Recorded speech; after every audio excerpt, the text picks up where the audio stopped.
Unit and measurement topic நீங்கள் ஈஸின்னு நினைக்கிறீங்களா? ஆனால் இதில் தான் நிறைய ஸ்டூடெண்ட்ஸ் என்ன பண்ணுறாங்கன்னா மிஸ்டேக்ஸ் பண்ணுறாங்க. ஒரு சின்ன கன்வர்ஷன் மிஸ்டேக் பண்ணிட்டீங்கன்னா ஒரு மார்க் போயிடும். சரி வாங்க, ஃபஸ்ட்டு கொஸ்டின் பாருங்கள். Katal is the unit of dash. Katal என்பது டேஷின் அலகுன்னு கேட்குறாங்க. உங்களுக்கு இந்த கொஸ்டினுக்கு ஆன்சர் தெரிஞ்சுன்னா கமெண்ட் பண்ணுங்கள். கேட்டலிட்டிக் ஆக்டிவிட்டியோட எஸ்ஐ யூனிட் தான் இந்த கேட்டல் அப்படின்றது. ஒரு செகண்டில் ஒரு மோல் சப்ஸ்டன்ஸை வினைபுரிய வைக்கிறதுக்கு தேவையான வேகத்தை தான் இந்த கேட்டல் அப்படின்னு சொல்கிறாங்க. மற்ற ஆப்ஷன்ஸை பாருங்கள். ஸ்ட்ரெஸ்ஸுக்கு யூனிட் என்ன? பாஸ்கல். கெப்பாசிட்டன்ஸோட யூனிட் என்ன? ஃபாரட்.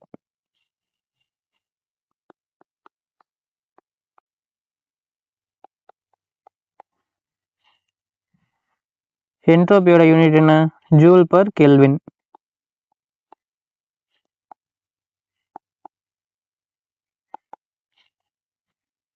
சரி வாங்க, நெக்ஸ்ட் கொஸ்டின் பார்க்கலாம். The weight of a block of steel is 62 kg and 8 gram. Write the correct answer option from the following. ஒரு எஃகு கட்டியின் எடை 62 கிலோகிராம் மற்றும் 8 கிராம் ஆகும். பின்வருவனவற்றிலிருந்து சரியான விடையை எழுதுக அப்படின்னு கேட்குறாங்க. 62 கேஜி. முதல்ல உங்களுக்கு 1 கேஜினா என்னன்னு தெரியும், 1000 கிராம்னு தெரியும். எனக்கு 62 கேஜின்னு சொல்லிட்டாங்க. அப்போ நான் இந்த சைடு 62ஆல் மல்டிபிள் பண்ணுறேன்னா இந்த சைடு தான் 62ஆல் மல்டிபிள் பண்ணணும். கரெக்டாக? இந்த சைடு 62ஆல் மல்டிபிள் பண்ணுறேன்னா எனக்கு என்ன ஆகிடும்? 62 × 1 kg is equal to 62 kgன்னு கிடச்சிரும். இங்கிட்ட ஒரு 62 போட்டுட்டேன்னா அந்த 30 கிராம்னு கிடைக்கும். ப்ளஸ் அண்டு கொடுத்துருந்தாங்கன்னா ப்ளஸ் பண்ணிக்கணும். 8 கிராம். இது கூட என்ன பண்ணிக்கோங்க, 8 ஆட் பண்ணிக்கோங்க. 80026. இப்போ எனக்கு 62,008 கிராம் அப்படின்னு டோட்டல் கிராம் வேல்யூ கிடச்சிருச்சு. கொஸ்டினில் பார்க்குறேன் எல்லாமே வந்து கேஜியில் இருக்குது, ஒன்று மட்டும் கிராமில் இருக்குது. இந்த இடத்துல பார்த்தீங்கன்னா 62,008 கிராம் வரணும். ஆனால் எனக்கு 6,280 கிராம் தான் இருக்குது. அப்போ ஃபஸ்ட் ஆப்ஷன் வராது. அப்போ நான் அதை கிலோகிராமுக்கு கன்வெர்ட் பண்ணணும். அப்போ நீங்கள் இதை எப்படி கன்வெர்ட் பண்ணலாம்? 62.008 கேஜின்னு போட்டுக்கலாமா? இப்போ ஆப்ஷன் சியை சூஸ் பண்ணிக்கலாம். நெக்ஸ்ட் கொஸ்டின் பாருங்கள். Which of the following is the correct relation between the units newton metre and joule. Newton metre மற்றும் ஜூல் ஆகிய அலகுகளுக்கு இடையேயான சரியான தொடர்பு பின்வருவனவற்றில் எது அப்படின்னு கேட்குறாங்க. ஒர்க்கு வேலை செய்கிறதுக்கான ஃபார்முலா என்ன? Work is equal to force into displacement.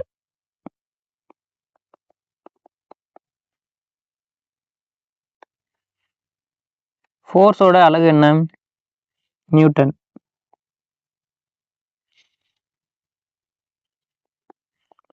டிஸ்பிளேஸ்மெண்ட்டோட unit என்ன? மீட்டர். இப்போது நியூட்டன் மீட்டர்ன்றது ஒர்க்கோட யூனிட் அப்படின்னு தெரிஞ்சிருச்சு. ஆனால் ஃபிசிக்ஸில் ஒர்க்கையும் எனர்ஜியையும் நம்ம ஜூலில் தான் அளக்குறோம். இதனால ஒரு நியூட்டன் விசையை பயன்படுத்தி ஒரு பொருளை 1 மீட்டர் தூரத்துக்கு நகர்த்தினா அதை 1 ஜூல் ஒர்க் நடந்திருக்கு அப்படின்னு சொல்கிறோம். 1 newton metre is equal to 1 joule. So கரெக்டான ஆன்சர் என்னன்னு பார்த்தீங்கன்னா option C, 1 newton metre is equal to 1 joule. இப்போ நெக்ஸ்ட் கொஸ்டின் பாருங்கள். From the following, choose nearest to 3/4 HP is equal to dash kilowatt. பின்வருவனவற்றிலிருந்து 3/4 குதிரை திறன் HP is equal to dash kilowatt என்பதற்கு மிக நெருக்கமாக மதிப்பை தேர்ந்தெடுக்கவும் அப்படின்னு கொடுத்துருக்காங்க. இந்த கொஸ்டின் உங்களுக்கு தெரியணும்னா இந்த வேல்யூ உங்களுக்கு தெரியணும். 1 HP is equal to 746 watts. அவங்க கேட்டிருக்கிறது 3/4 HPயோட கிலோ வாட்ஸ் கேட்டிருக்காங்க. முதல்ல வாட்ஸில் கண்டுபிடிப்போம், அதுக்கப்புறம் கிலோ வாட்ஸ்க்கு யூனிட் கன்வெர்ட் பண்ணிக்கலாம். 3/4 ஹெச்பின்னு கேட்குறாங்க. எனக்கு அப்போ நான் என்ன பண்ணிக்கிறேன், இந்த சைடு 3/4ஆல் நான் மல்டிபிள் பண்ணேன்னா இந்த சைடு 3/4ஆல் மல்டிபிள் பண்ணுறேன்னா எனக்கு 3/4 ஹெச்பியோட வேல்யூ கிடச்சிருமா வாட்ஸில்? இப்போது 3/4 × 746 வாட்ஸ் அப்படின்னு கிடைக்கும். இப்போ இதை நீங்கள் கேன்சல் பண்ணி எடுத்துகிட்டு வந்தீங்கன்னா 559.5 அப்படின்னு கிடைக்கும் வாட்ஸ். அவங்க கேட்டிருக்கிறது கிலோ வாட்ஸில் கேட்டிருக்காங்க, நம்ம வாட்ஸில் தான் கண்டுபிடிச்சிருக்கோம். இப்போ இது கிலோ வாட்ஸ் கன்வெர்ட் பண்ணிங்கன்னா watts to kilo watts convert பண்ணுறதுக்கு என்ன பண்ணுங்க, டிவைடட் பை 1000 போட்டுக்கோங்க. 1 kilowatt is equal to 1000 watts. இப்போ எனக்கு வந்து 559.5 வாட்ஸ் இருக்கு. இதை நீங்கள் எப்படி கிலோ வாட்ஸ் கன்வெர்ட் பண்ணுவீங்கன்னா, இங்கே இருக்க 1000 இந்த சைடு எடுத்துகிட்டு போயிட்டீங்க அப்படின்னா என்ன ஆகிடும், 1/1000 ஆகிடுமா. அப்போ 1 வாட்னா 1/1000 கிலோ வாட் அப்படின்னு கிடைக்கும். இந்த சைடு நான் 559.5 மல்டிபிள் பண்ணேன்னா இங்கிட்டும் நான் என்ன பண்ணணும், 559.5 மல்டிபிள் பண்ணணும். அதனால தான் என்ன பண்ணுறோம், டிவைடட் பை 1000 போடுறோம். நீங்கள் டிவைட் பை 1000 போனீங்கன்னா இந்த பாயிண்ட்ன்ற டிஜிட் என்ன பண்ணணும், 3 டிஜிட் தள்ளி எடுத்துகிட்டு வரணுமா. 1 2 3. உங்களுக்கு ஃபைனல் வேல்யூ என்னன்னு கிடைக்கும், 0.5595 கிடைக்கும். அவங்க கொடுத்துருக்கிறது பார்த்தீங்கன்னா நெருக்கமாக இருக்கக்கூடிய மதிப்பை தேர்ந்தெடுக்கும் தான் கேட்டிருக்காங்க. Nearest value 0.5593. ஆப்ஷன் பியை சூஸ் பண்ணிக்கலாமா. நெக்ஸ்ட் கொஸ்டின் பாருங்க, இந்த யூனிட் ஆஃப் எனர்ஜி இஸ், ஆற்றலின் அலகு என்ன அப்படின்னு கேட்குறாங்க. இப்போ ப்ரீவியஸ் கொஸ்டினில் பார்த்ததில்ல, இது சொல்ல மறந்துட்டேன், இதையும் நோட் பண்ணி வச்சுக்கோங்க. ஹெச்பியில் 2 விதமாக வந்துட்டு ஹெச்பியோட வேல்யூ இருக்குது. பிரிட்டிஷ் ஹெச்பி அப்படின்னு சொல்லிட்டாங்கன்னா 746 வாட்ஸ் 1 ஹெச்பியோட வேல்யூ. இதே வந்து உங்களுக்கு மெட்ரிக் ஹெச்பி அப்படின்னு கொடுத்துட்டாங்கன்னா 1 ஹெச்பியோட வேல்யூ உங்களுக்கு 735.5 வாட்ஸாக இருக்கும். அவங்க எந்த கொடுத்துருக்காங்கன்றதை பொறுத்து என்ன பண்ணிக்கோங்க, வேல்யூஸ் சூஸ் பண்ணிக்கோங்க. ஒர்க்கு எனர்ஜி ரெண்டுமே ஒன்றுக்கு ஒன்று தொடர்பு கூடியது. ஒரு வேலையை செய்கிறதுக்கு தேவையான திறனை தான் நம்ம என்னன்னு சொல்கிறோம், ஆற்றல்னு சொல்கிறோம். வேலையோட ஒர்க்கு என்ன, ஒர்க்கோட எஸ்ஐ யூனிட்டு ஜூல். அப்போ ஆற்றலோட எனர்ஜியோட எஸ்ஐ யூனிட்டும் ஜூல் தான். ஸோ ஆப்ஷன் டியை சூஸ் பண்ணிக்கலாமா. இப்போ மற்ற ஆப்ஷன்ஸ் பாருங்கள். வாட் அப்படின்றது பவரோட யூனிட்டு, நியூட்டன்றது ஃபோர்ஸோட யூனிட்டு, நியூட்டன் பர் மீட்டர் அப்படின்றது சர்ஃபேஸ் டென்ஷனோட யூனிட்.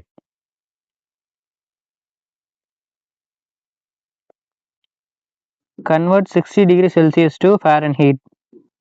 சரி, இந்த கொஸ்டின் பாருங்கள். Convert 60 degree Celsius to Fahrenheit. உங்களுக்கு 60 டிகிரி செல்சியஸில் கொடுத்துட்டு ஃபாரன்ஹீட்டில் அதோட வேல்யூ என்ன அப்படின்னு கேட்குறாங்க. உங்களுக்கு இந்த மாதிரி கொடுத்துட்டாங்க அப்படின்னா நான் சொல்கிற ஒரே ஒரு ஃபார்முலா மட்டும் ஞாபகம் வச்சுக்கோங்க. C/5 is equal to F minus 32/9 is equal to R/4 is equal to K minus 273/5. Cன்றது செல்சியஸ், Fன்றது ஃபாரன்ஹீட், Kன்றது கெல்வின், Rன்றது ரோமன். இப்போ நீங்கள் பார்த்தீங்கன்னா உங்களுக்கு என்ன கொடுத்துருக்காங்க, செல்சியஸ் டு ஃபாரன்ஹீட் கன்வெர்ட் பண்ண சொல்லியிருக்காங்க. அப்படின்னா எது கொடுத்துருக்காங்களோ அந்த ரெண்டை மட்டும் எடுத்து எழுதுங்க. இப்போ வந்து செல்சியஸும் இந்த ரோமன் கொடுத்துருக்காங்கன்னா C/5 is equal to R/4ன்னு எழுதுங்க. இப்போ இங்கே கொடுத்துருக்கிறது பார்த்தீங்கன்னா செல்சியஸும் ஃபாரன்ஹீட்டும், அதனால் என்ன பண்ணுறேன், ரெண்டுத்தையும் எழுதிக்கிறேன். C/5 is equal to F minus 32/9. செல்சியஸோட value என்னன்னு கொடுத்துட்டாங்க, 60 டிகிரி அப்படின்னு சொல்லிட்டாங்க. அப்போ நான் என்ன பண்ணிக்கிறேன், செல்சியஸ்க்கு பதிலாக 16 சப்ஸ்டியூட் பண்ணிக்கிறேன். 60/5 is equal to F minus 32/9. இதை கேன்சல் பண்ணுங்கள். இதை 5ஆல் கேன்சல் பண்ணிங்கன்னா உங்களுக்கு என்ன ஆகும், 1, அப்புறம் பேலன்ஸ் ஒரு 1 இருக்கும். 5ஆல் கேன்சல் பண்ணிங்கன்னா 2. இந்த 9 டிவிஷனில் இருக்கிறது லெஃப்ட் சைடு போயிடுச்சுன்னா என்ன ஆகிடும், மல்டிபிளில் வந்துடும். 12 into 9 is equal to F minus 32. இப்போ இந்த மைனஸ் 32 வந்து என்ன, இதை ஃபஸ்ட்டு நீங்கள் மல்டிபிள் பண்ணிவிடுங்க. போட்டிங்கன்னா உங்களுக்கு என்ன வரும், 108 வரும். is equal to F minus 32. இப்போ நீங்கள் என்ன பண்ணுங்கள், மைனஸ் 32 இந்த சைடு எடுத்துருந்தீங்கன்னா ப்ளஸ் 32 ஆகிடுமா. F is equal to 108 + 32. இந்த 8 ஆட் பண்ணிங்கன்னா 140 ஆகிடும் ஃபாரன்ஹீட். 140 டிகிரி ஃபாரன்ஹீட்ன்றது ஆப்ஷன் பியை சூஸ் பண்ணிக்கலாமா. இந்த மாதிரி செல்சியஸ்லேருந்து ஃபாரன்ஹீட்டு, ரோமன், கெல்வின் எது கொடுத்து மாற்ற சொன்னாலும் நீங்கள் ஈஸியாக என்ன பண்ணிடலாம், இந்த ஃபார்முலா யூஸ் பண்ணி கன்வெர்ட் பண்ணிடலாம். நெக்ஸ்ட் கொஸ்டின் பாருங்கள். Which of the following is the relation between energy Newton meter per second and watt units? பின்வருவனவற்றில் ஆற்றல் நியூட்டன் மீட்டர் பை செகண்ட் மற்றும் வாட் அலகுகளுக்கு இடையேயான தொடர்பு என்ன அப்படின்னு கேட்குறாங்க. நம்ம ப்ரீவியஸ் கொஸ்டின்ல பார்த்தோம் 1 நியூட்டன் மீட்டர் அப்படின்றது 1 நியூட்டன் மீட்டர்ன்றது 1 ஜூல் அப்படின்னு பார்த்தோம். கரெக்டா? அப்போ கொஸ்டின் ஆப்ஷனில் பார்த்தீங்கன்னா வாட் பற்றி பேசியிருக்காங்க. வாட் அப்படின்றது நமக்கு தெரியும், பவரோட யூனிட்னு தெரியும். கரெக்டா? அப்போ பவர் எழுதுங்க. பவருக்கு ஃபார்முலா என்ன? Power is equal to what by power is equal to work by time. கரெக்டா? இப்போ எல்லாத்துக்கும் யூனிட் எழுதுங்க. பவரோட யூனிட் என்ன? வாட் எழுதியாச்சு. ஒர்க்கோட யூனிட் என்ன? ஜூல். டைமுக்கு செகண்ட். இப்போ ஜூலுக்கு பதிலாக நியூட்டன் மீட்டர் அப்படின்னு போட்டுக்கலாமா? இந்த ஜூலுக்கு பதிலாக நான் என்ன பண்ணுறேன்? நியூட்டன் மீட்டர் பை செகண்ட்னு கொடுத்துக்கிறேன். இந்த சைடு என்ன ஆயிருக்கும்? நமக்கு வாட் ஆகிடுமா? இப்போ நீங்கள் ஆப்ஷன்ஸ் பார்த்தீங்கன்னா 1 நியூட்டன் மீட்டர் பை செகண்ட் அப்படின்றது 1 வாட்டுக்கு ஈக்குவல் நம்ம என்ன பண்ணியாச்சு? எடுத்துகிட்டு வந்தாச்சு. இது எந்த ஆப்ஷனில் இருக்குது? ஆப்ஷன் சியில் இருக்குது. எல்லாமே டிவிஷன் செகண்ட்னு வரும்.